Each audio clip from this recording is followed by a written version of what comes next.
जय शिवराय मित्रांनो, आमचा 21 ऑक्टोबरचा साधी सोनाकाचा प्लॉट आहे.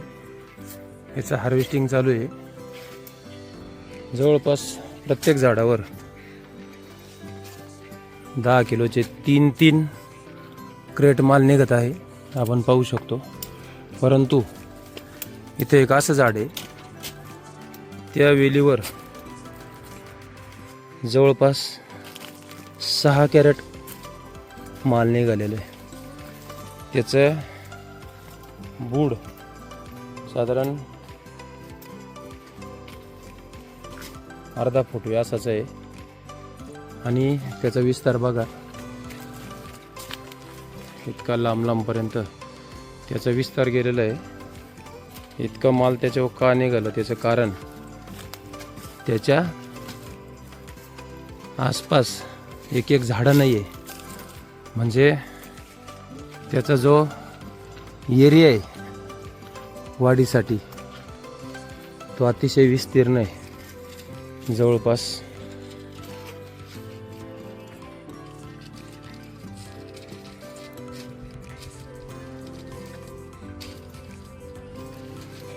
नव्वद 100 स्क्वेअर फुटाचा एरिया त्याला वाढीसाठी आहे. बघा, विहिरीजवळ आहे, शेजारी झाड नाही आहे आणि त्यामुळं त्याच्या एवढं 6 क्रेट माल निघाला आणि एकही मनी पिचका नाही. हे बघा, आपण अतिशय सुंदर असा माल तयार झालेला आहे. हे बघा, पाहू शकतो. अतिशय सुंदर, पूर्ण क्रंचीनेस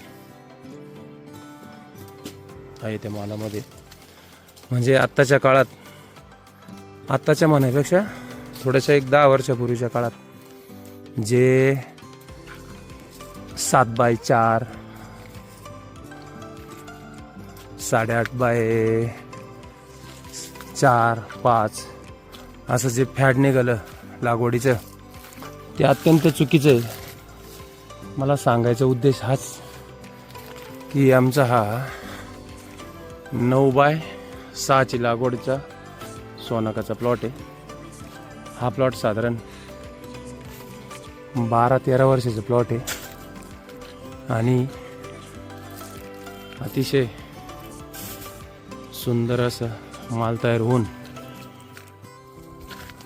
हे बघा, म्हणजे प्रत्येक झाडावर साधारण निम्मे घड जे आहे ते साधारण 1 किलोच्या पुढच्या वजनाचे. आम्ही सकाळी बरेच घड्यांचं वजन केलं. हे बघा, एकही मणी खालून त्याच्यात निक्रोशिस नाही, पूर्ण गर्दार असा माल तयार झालेला आहे. बघा, 1 किलोचे पुढचे घड आहे बरेचसे. हे बघा, म्हणजे लागवडीचं जे पद्धत आहे, अंतर आहे, हे बघा, तर ते कमीत कमी 9-6च्या आत नकोय. कारण कमी जागेत जास्त झाडांची संख्या वाढल्यामुळे द्राक्षाच्या झाडात अन्नद्रव्य, पाणी उचलण्याची स्पर्धा तयार होते आणि त्याचा परिणाम मालाच्या दर्जावर होत असतो.